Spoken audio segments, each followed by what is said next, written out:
निशुम्भ शुम्भ गर्जनी प्रचण्ड मुण्ड खण्डिनी वने रणे प्रकाशिनी भजामि विन्ध्यवासिनी। त्रिशूलमुण्डधारिणी धराविघातहारिणी गृहे गृहे निवासिनी भजामि विन्ध्यवासिनी।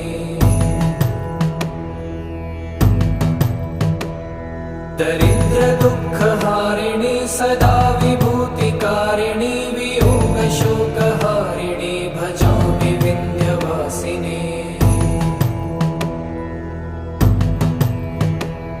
लसत्सुलोललोचनं लतासनं वरप्रदं कपालशूलधारिणी भजामि विन्ध्यवासिनी। कराब्जदान